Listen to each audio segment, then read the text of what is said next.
This video is the second in a series offering my thoughts on how musicians who have experience in modern jazz might go about learning to play the older stuff. Though my previous video focuses on rhythm sections, much of the discussion is relevant to horn players as well, and gaining a deeper understanding of how rhythm sections work can only be a good thing.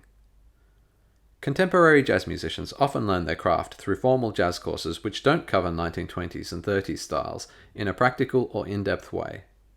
When early jazz is covered, it is sometimes treated like a dead language, of interest only for the purpose of tracing its influence today. But old jazz styles aren't dead, they're ready and waiting to come alive if modern musicians approach them with passion and expertise. In this video, I discuss some of the ways frontline players might learn to do just that. If you want to play early jazz styles, a good start is to know what they actually sound like. That Convictor cornet you bought isn't going to remember what 1926 sounded like all by itself. Most musicians getting into old jazz know some of the big names, but the handful that make it into the average jazz timeline don't even begin to demonstrate the breadth and depth of recorded jazz from the 1920s and 30s. Deeper listening will give you a richer grasp of the range of styles that make up this music. Louis Armstrong was a towering genius, but there are other ways of playing the trumpet. Investigate Joe Smith, Johnny Dunn, Red Nichols, and all the others. Especially beware apparent dichotomies in instrumental style, Louis Armstrong versus Bix Beiderbecke, for example. This approach often simplifies musicians' styles. Bix could play aggressively when he wanted, and Armstrong introspectively. Framing Coleman Hawkins and Lester Young as opposing figures is tempting, but it can cause us to overlook others, like Bud Freeman, who don't fit neatly into either camp.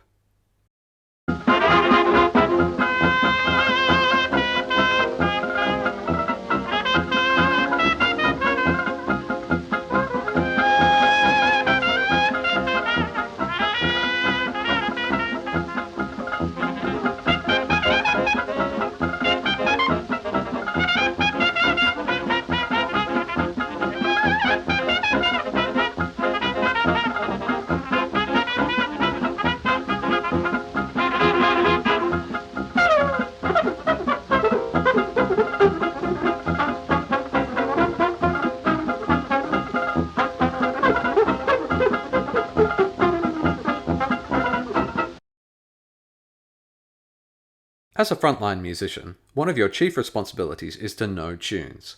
The more you know, the better. The same 20 tunes might get you through the gig, but in the process you're limiting the rhythm section to what you know, and missing the opportunity to really explore this music. You don't have to play tunes exactly as they were written, but it's often useful to know the original melody and changes so that your variations are intentional. Speaking of melodies, soloing in older jazz styles usually means playing something melodic. That doesn't always mean the melody, although referring to the melody in your solo is often worthwhile. Try to incorporate phrases that are 2 or 4 bars long. Looking at some written melodies will show you just how widespread these short phrases are. Playing long strings of eighth notes running the changes is definitely a part of early jazz, but if you do it all the time, you're likely to sound more like you're playing a fingering exercise than hot jazz. Sometimes the best way of keeping your playing melodic is to be deliberate about playing the rests. Looking for opportunities to take a breath every few bars can help you focus on listening to your own melody.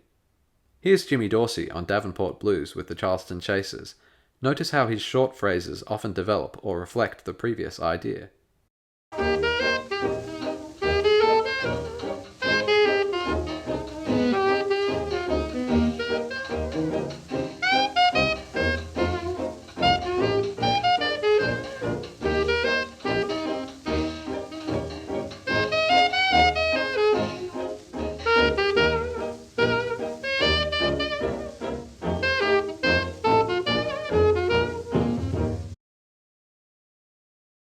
The improvising vocabulary in older jazz styles is based on chord tones rather than scales and modes.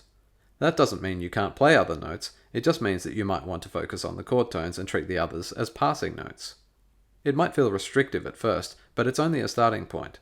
Soon it becomes a springboard rather than a cage. The aim in early jazz, maybe in all jazz, is to play what you hear without thinking about the theory as you're doing it.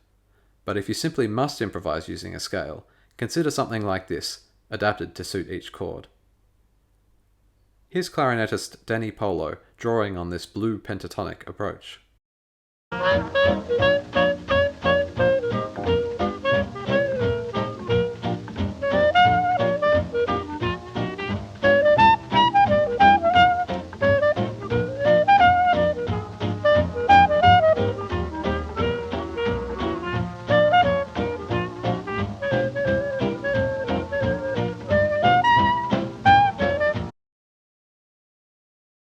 Without unleashing long barrages of bebop licks, horn players might be wondering how they might create intensity in 1920s and 30s jazz.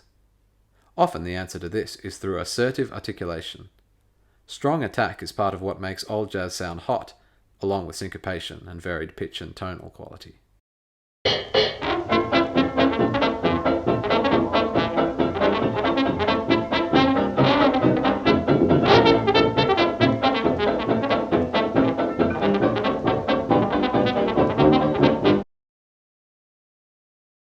Musicians new to 1920s and 30s jazz often observe that vibrato is a key feature, and sometimes overdo it as a result. It's true that older jazz styles usually employ significantly more vibrato than more recent ones, but more doesn't necessarily mean better. While Sidney Bechet and Natty Dominique might have used insistent vibrato, Frank Trumbauer and Lester Young's approach is much lighter. Tailor your vibrato to the context and your ability.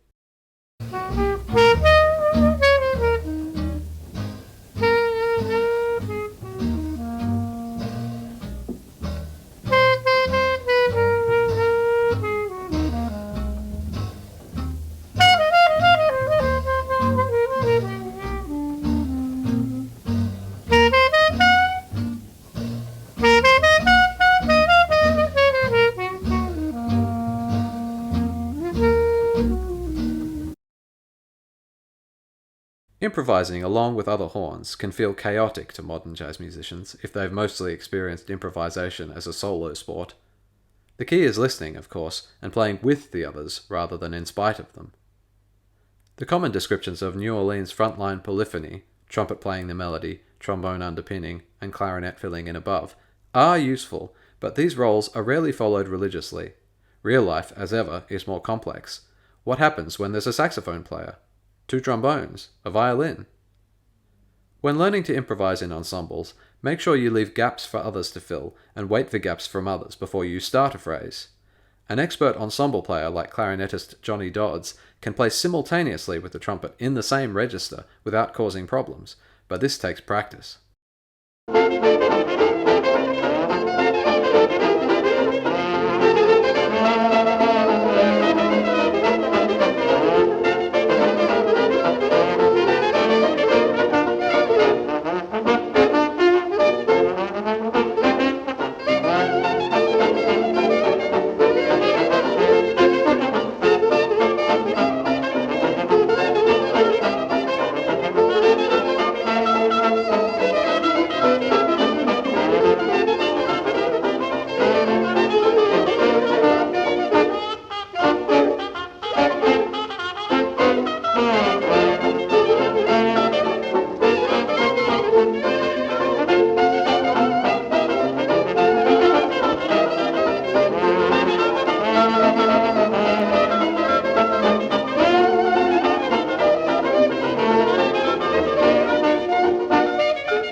Early jazz styles often make use of written arrangements, though these vary from sketches to fully orchestrated big band charts.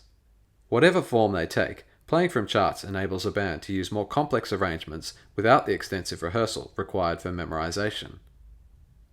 Most current jazz musicians have some experience playing in stage bands, where there can be an emphasis on tight section work and blending with the lead players. These skills are very valuable if playing Jimmy Lunsford or Casa Loma orchestra charts. But it's worth considering that the beauty in hot big bands can sometimes be the lack of blending. The players in Harlem horn sections from the late 20s, for instance, are often individually recognizable, offering a loose collective. Coleman Hawkins can usually be clearly picked out when listening to the Fletcher Henderson Band, as in this example from Hop Off.